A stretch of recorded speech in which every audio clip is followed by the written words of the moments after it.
ETV Uganda Ward XP gemanya yonna gyosinzira okutulaba. Thank you so much for watching. Mwena abatulaba, thank you guys for the love all over the world. Internet jetuka, United States, Canada, Europe, Schengen countries, abali mu UK, thank you. South Africa, thank you so much for the love.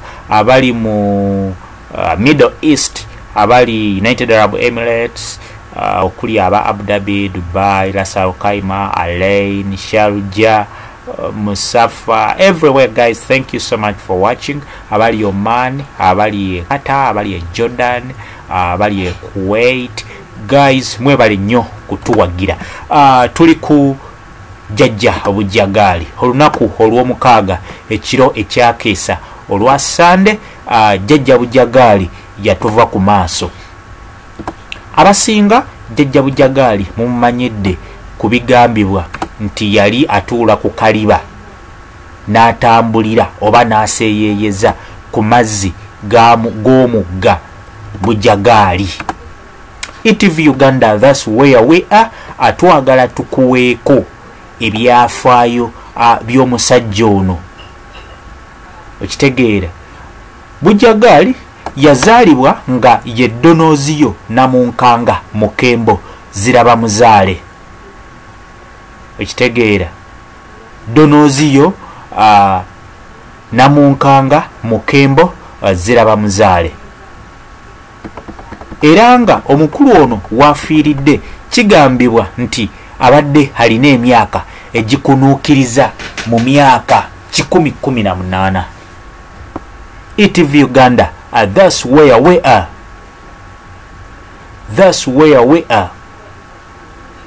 Era nga ono yabadde omukulu w'emisambwa egiri ku mugga guno Bujagali.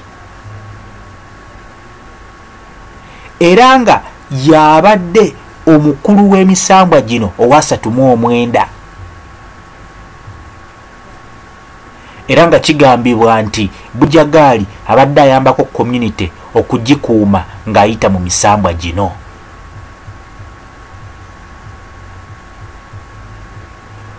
Omukulu ono bamukiririzaamu oba alina ebitiibwa bingi mu bantu ab'ennono n'abasamize. Era nga mu kufa kwe alina bingi bire. Yalese ekiraamo ekikugira abakunguzi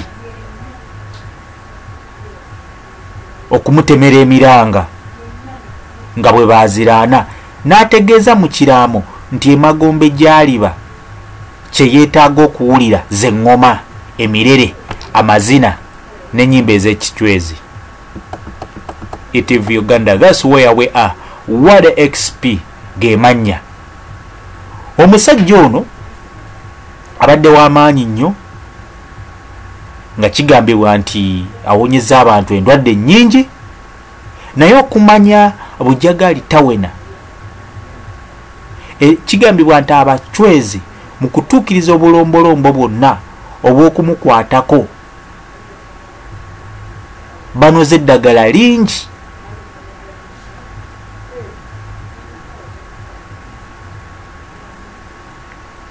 Era nga kigambibwa nti eddagala lino erimu lye banoze ku ttale ligenda kuyambako okukuuma omubiri gwa Jajja Nabbamba Bujagali nga teguvunze yadde okuvaamu akasu konna. Omukulu ono Jajja Bujagali yalese ebiragiro ebikakali, era nga mu bino kuliko okukugira abo bonna abalidde embizzi oba abanyumiza akabuzi k'ekikulu okwetantala okutunula ku mulambo gwe. Era nga kigambibwa nti kino kikontana n'obulombolombo bw'Abaswezi.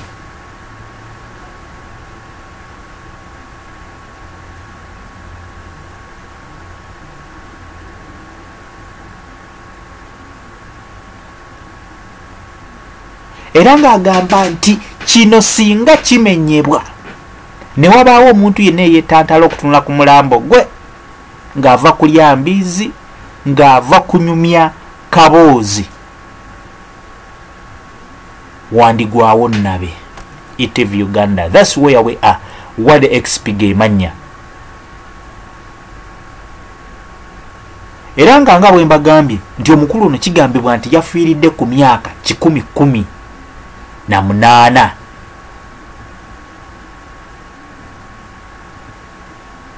Era nga kigambibwa nti ono yalamira Hajati Sengakula Nama. Abasinga mumanyi bulungi Sengakula Nama, mukyala Aligaweesa Ssaabakabona, okuba nti yakuma famire ye.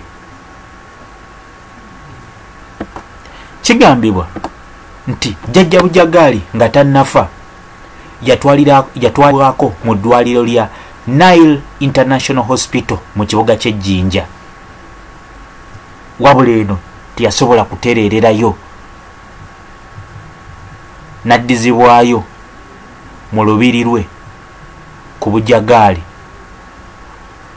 Era nga olubiri luno luliraanye ebiro by'amasannyalaze eppya erya Bujagali Hydroelectricity.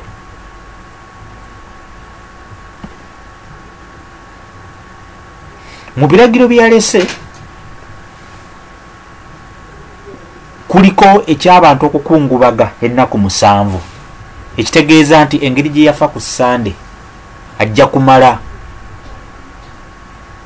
ku nsi ennaku 7 ng'afudde balyoke bamuziike, era nga bajja kuba bamuziika ku Sande eno.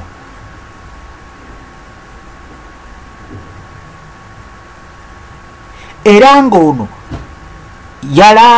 yalaama n'okulaama nti omusawo Omuganda Jumba Lubowa Aligaweesa ono nga yebba wa Sengakula Nama okuva e Buganda nti yalisabira omulambo gwe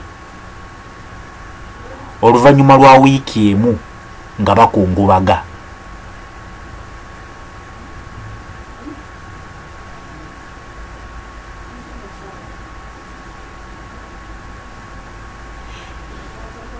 Katikkiro wa Bujagali omukulu ayitibwa Waiswa Mweyiri yagambye nti Bujagali wakugalamizibwa oba okuziikibwa kuzimu ku nnyumba ze, wabula eno n'agaana okugisongako nti ekyo kyama ky'Abaswezi. Era nga gamba nti mu bulombolombo bwabwe bwe bamala okuziika ng'ennyumba bagikoona okutuusa yonna lwegwera ku ttaka.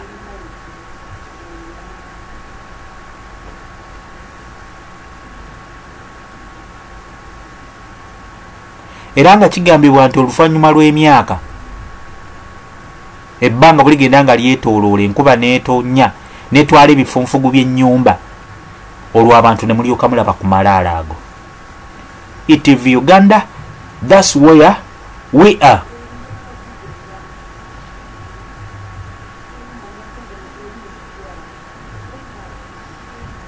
Kigambibwa nti Bujagali abaddeko emizimu n'emisambwa egitabalika, era ng'ono gyamulonda okuva mu disitulikiti y'Eruuka eyo mu 1960. Era nga kigambibwa nti Bujagali abadde musaale nnyo nga Uganda efuna independence, abadde musaale nnyo mu kuzzaawo obwakabaka bwa Buganda, abadde musaale nnyo mu kuzzaawo obwakyabazinga bwa Busoga. ITV Uganda, that's where we are.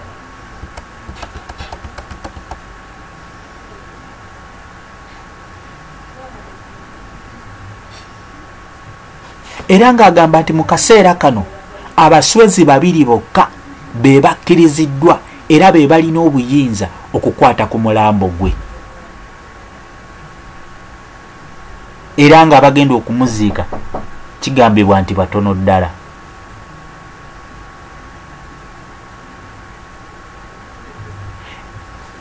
Katikkiro ono yategeezezza nti abafulumya omulambo gwa Jjajja Bujagali bajja kumutambulizaako embuzi n'enkoko, ebita by'omwenge n'ebiveera bya taaba n'emmindi zaabwe.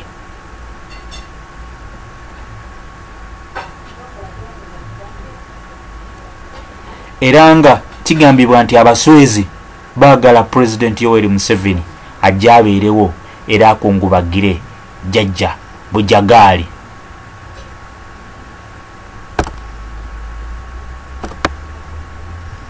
Abalina amabugo go bakkirizibwa okugaleeta, wabula nga gano kigambibwa nti gateekebwa mu bibbo awalabika, kyokka nga gatunuulirwa n'eriiso jjogi, si kulwanga mu bakungubazi mujjiramu ababbi ne baganyaga. Era nga kigambibwa nti ku lunaku lw'okutaano abakungubazi lwe bajja okukkirizibwa okulaba ku mulambo gwe oba okumukubako ekimunye. ETV Uganda, that's where we are. Tugenda kubanga tutambula naawe era nga tujja kuba tukutuusaako byonna ebifa ejjinja ku Bujagaali na buli kimu ekinaaba kigenda mu maaso. Tujja kubeerayo nnya mu maziika na buli kimu tujja kubanga tukikutuusaako. What the XP is my name. ETV Uganda gwe mukutu. Thank you so much for watching. Yonna gye musinzira okutulaba, kindly subscribe.